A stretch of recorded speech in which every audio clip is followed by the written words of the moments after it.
Salut à tous, je me demande si vous voulez réaliser vos objectifs d'un an en seulement 3 mois. Si vous avez donné votre accord, alors poursuivez votre lecture. Car aujourd'hui, je vais résumer un livre intitulé « 12 semaines par an. Obtenez davantage de résultats en 12 semaines que ceux d'autres en 12 mois », écrit par Brian Moran et Michael Lennington.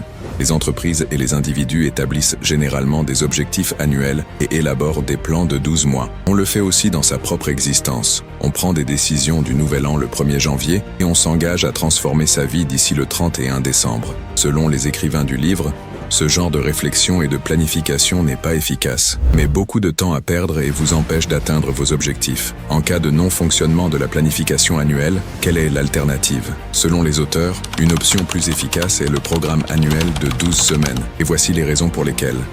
Tout d'abord, le programme de l'année de 12 semaines ne comprend aucune saison. Il n'y a ni été, ni hiver, ni automne. Un mois est remplacé par une semaine, et chaque jour est considéré comme une semaine. Grâce à cette lentille, il est possible de constater l'importance de chaque jour et chaque semaine. Ensuite, l'enthousiasme et la productivité de la poussée de fin d'année se manifestent désormais 4 fois par an. Il y a encore beaucoup de temps avant votre date limite, donc arrêtez de vous dire qu'il y a encore le temps. Si vous avez une semaine difficile, il est possible que vous puissiez la rattraper la semaine suivante, mais il est important de prendre en compte le fait que vous ne pouvez pas avoir trop de semaines difficiles si vous souhaitez réussir à la fin de 12 semaines. Chaque jour devient crucial avec cette mentalité et il est essentiel de produire des résultats chaque semaine. Ensuite, chaque action que vous prendrez sur une période de 12 mois ne peut pas être prédictible, ce qui signifie que tout plan que vous élaborez sera fondé sur des hypothèses et des théories. D'un autre côté, un plan de 12 semaines s'affranchit des hypothèses, car le temps imparti est suffisamment court pour vous permettre de développer un plan précis et de l'appliquer succès. Ensuite, plutôt que de patienter jusqu'en décembre, pour déterminer si vous avez échoué ou réussi, vous pouvez le constater beaucoup plus tôt et ajuster votre stratégie sans avoir à attendre une autre année. Finalement, le 5e bénéfice réside dans la relaxation et la célébration que vous attendez après tout votre effort. Vous disposez désormais de 4 occasions pour méditer sur vos accomplissements et prendre quelques jours de congé afin de vous ressourcer. Et une fois de retour, vous avez un nouveau commencement. Si, pour quelque raison que ce soit, vos 12 premières semaines ne se sont pas déroulées comme vous l'espériez, vous n'avez pas à attendre une autre année, vous avez 3 autres opportunités pour réussir et terminer l'année en bonne santé. Si ces bénéfices suscitent votre intérêt, voici la méthode en 4 étapes. Étape initiale, perception. Dans votre environnement, tel que votre ordinateur ou le téléphone que vous utilisez actuellement, il y a eu 2 fois de création. D'abord, cela a débuté comme une expérience ou une vision dans l'esprit d'une personne. Et ensuite, cela a été réalisé de manière matérielle dans certaines usines. Je souhaite exprimer ceci. Avant de définir des objectifs, il est essentiel d'être parfaitement explicite quant à votre destination et à votre vision pour l'année. Prenons l'exemple suivant. Imaginez que l'année est terminée et que vous vous rappelez que vous avez accompli toutes les tâches attendues pour cette année. Comment se présente cette année idéale? Combien est votre salaire?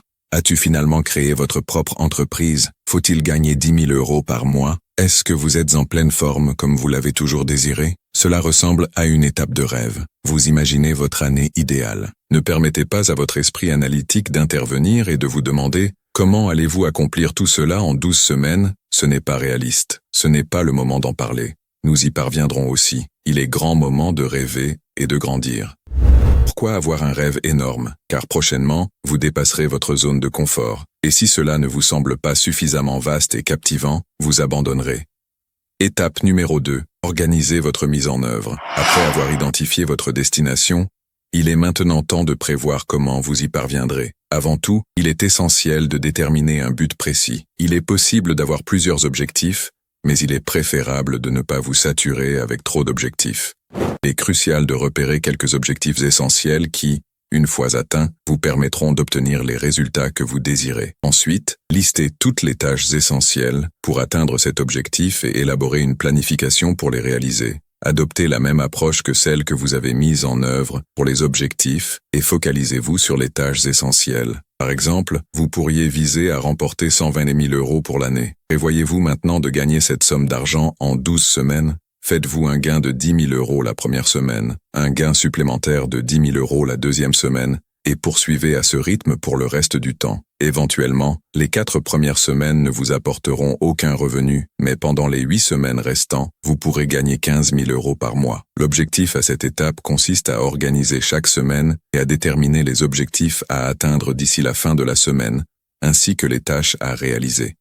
Il est important de planifier chaque semaine à l'avance, et elle devrait avoir la forme suivante. L'objectif en haut de la page pour cette semaine et la liste des tâches nécessaires pour l'atteindre. À présent, lors de la planification, l'une des interrogations les plus courantes que vous vous poserez est « Comment puis-je réaliser cette tâche en seulement une semaine ?» ou « Comment puis-je atteindre cet objectif majeur en 3 semaines ?»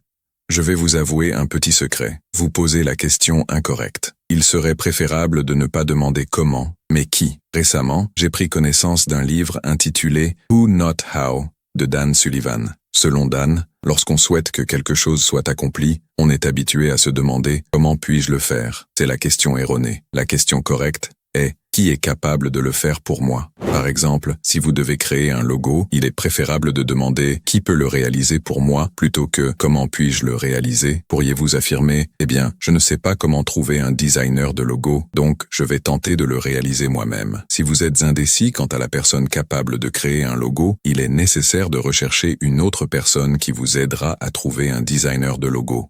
Vous avez toujours besoin d'une autre interrogation plutôt que d'une question « Comment ?» La simplicité peut sembler facile, mais ne laissez pas cela vous décourager. Nous ne sommes pas habitués à demander « Qui ?» donc cela demandera beaucoup d'efforts pour modifier votre mentalité. Une fois que vous commencerez à vous interroger sur « Qui ?» les opportunités se présentent à vous. Cela vous permettra de faire des économies considérables en temps et en argent, tout en améliorant la qualité de votre production en impliquant d'autres personnes qui sont des spécialistes dans leur secteur. Étape 3. Vérifiez votre démarche. Il s'agit d'une idée simple. Au début de chaque semaine, le lundi, évaluez les avancées que vous avez accomplies la semaine avant. Toutes les tâches de la semaine passée ont-elles été accomplies ou non? Dans la prochaine étape, je vais présenter la méthode pour évaluer votre avancement.